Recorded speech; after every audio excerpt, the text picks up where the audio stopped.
بسم اللہ الرحمن الرحیم۔ السلام علیکم۔ امید کرتے ہیں آپ سب خیریت سے ہوں گے۔ سورہ یاسین قرآن پاک کی 36ویں صورت ہے۔ یہ صورت مکی ہے، یعنی مکہ مکرمہ میں نازل ہوئی ہے۔ سورہ یاسین میں 83 آیات اور کل 5 رکوع ہیں۔ سورہ یاسین میں کل الفاظ 807 ہیں، جبکہ کل حروف کی تعداد 3028 ہے۔ یہ صورت قرآن مجید کے 22ویں اور 23ویں پارہ پر مشتمل ہے۔ سورہ یاسین قرآن کی کتابی ترتیب کے لحاظ سے 36ویں، جبکہ ترتیب نزول کے اعتبار سے اس کا نمبر 41واں ہے۔ سورہ یاسین کو قرآن کا دل بھی کہا جاتا ہے، کیونکہ اس میں اللہ تعالیٰ نے انسانوں کے لیے رہنمائی اور ہدایت کا بہترین پیغام رکھا ہے۔ اس میں ایمان، قیامت، اللہ کی قدرت اور توحید کی تعلیم دی گئی ہے۔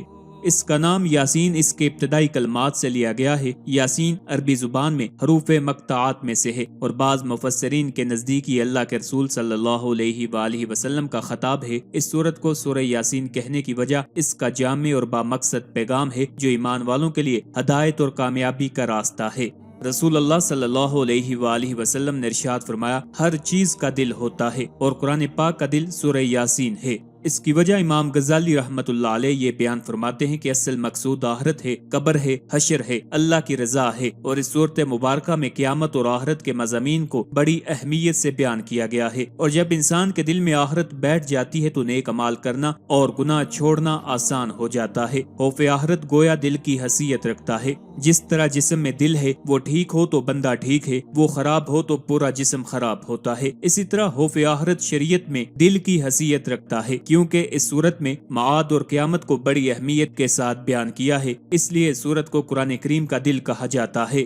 سورہ یاسین کا ایک نام سورت عظیمہ بھی ہے کہ یہ بہت عظمت والی ہے۔ اس کا ایک نام مدافعہ بھی ہے کہ جو اس کو پڑھتا ہے اسے عذاب کو روک دیتی ہے۔ اس کا ایک نام معمہ بھی ہے۔ معمہ کا معنی کہ انسان کے دنیا اور آخرت کے احوال کو سنبھالتی ہے اور آسان کرتی ہے۔ اس کا ایک نام قاضیہ بھی ہے کہ بندے کی حاجات اور ضروریات پوری کرتی ہے۔ حدیث میں ہے کہ سورہ یاسین کو اپنے مردوں پر پڑھا کرو۔ جب موت کا وقت قریب ہو تو سورہ یاسین پڑھنے سے انسان کی روح آسانی سے نکل جاتی ہے۔ یہاں ایک مسئلہ یاد رکھنے کا ہے کہ کسی شخص کا نام یاسین رکھنا جائز ہے یا نہیں۔ بعض حضرات کہتے ہیں کہ یاسین اللہ کے ناموں میں سے ایک نام ہے، اس لیے یہ نام نہیں رکھنا چاہیے، کیونکہ یہ معلوم نہیں کہ یہ نام اللہ کے ساتھ خاص ہے یا نہیں، رازق، خالق، رحمان وغیرہ۔ اور بعض حضرات کہتے ہیں کہ یاسین نام رکھ سکتے ہیں، اور صحیح بات بھی یہی ہے کہ یاسین نام رکھنا جائز ہے، لیکن جب یاسین کسی آدمی کا نام رکھیں تو یوں نہ لکھیں جس طرح قرآن میں لکھا ہے یاسین، بلکہ اس طرح لکھیں یا الف سین یا نون، یعنی یاسین۔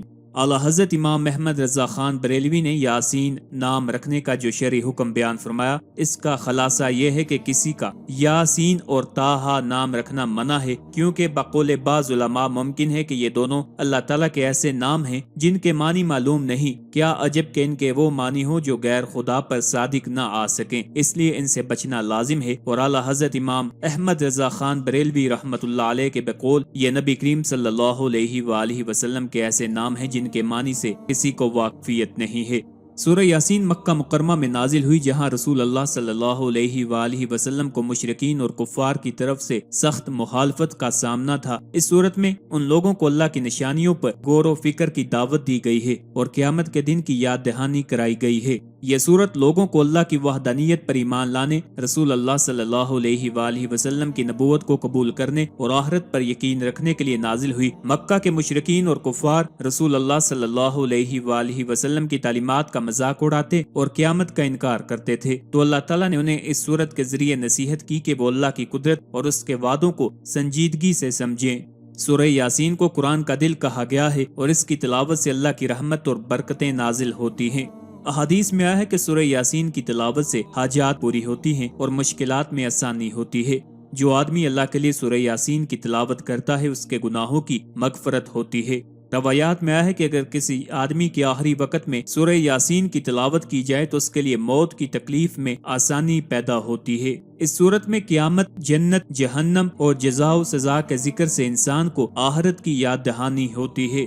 احادیث میں سورہ یاسین کے بہت فضائل بیان کیے گئے ہیں، ان میں سے 4 فضائل درج ذیل ہیں۔ حضرت انس بن مالک رضی اللہ تعالیٰ عنہ سے روایت ہے، سرکار دو عالم صلی اللہ علیہ وآلہ وسلم نے ارشاد فرمایا، ہر چیز کے لیے قلب ہے اور قرآن کا قلب سورہ یاسین ہے، اور جس نے سورہ یاسین پڑھی تو اللہ تعالیٰ اس کے لیے 10 بار قرآن پڑھنے کا ثواب لکھتا ہے۔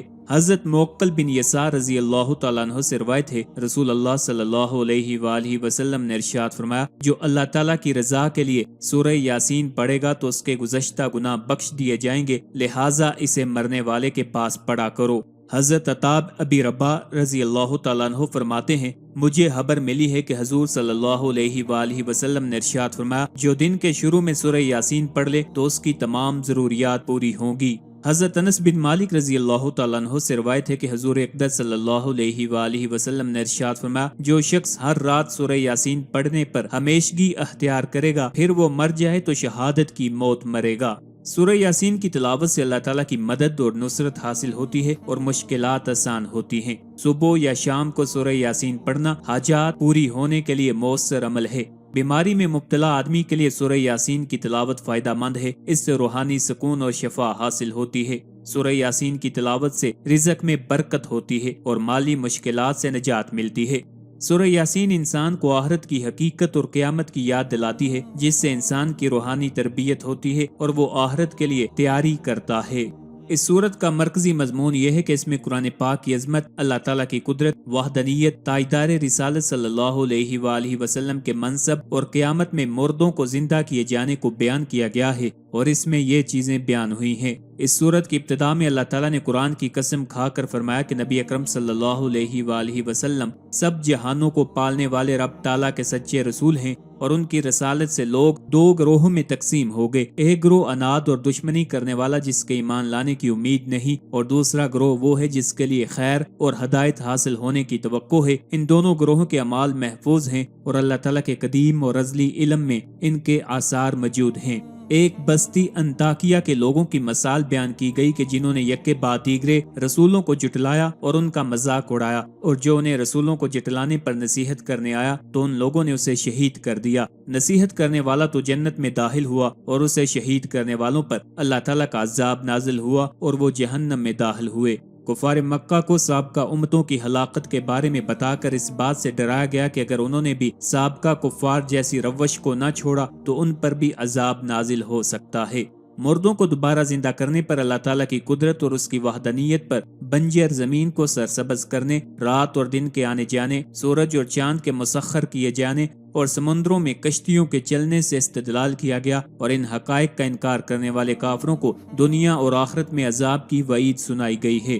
اللہ تعالیٰ نے اپنے حبیب صلی اللہ علیہ وآلہ وسلم کے شاعر ہونے کی نفی کی اور یہ بتایا کہ وہ تو قرآن کے ذریعے اللہ تعالیٰ کے عذاب سے ڈرانے والے ہیں اور اس بات کی خبر دینے والے ہیں کہ لوگوں کو اللہ تعالیٰ کی نعمتوں پر شکر ادا کرنا چاہیے۔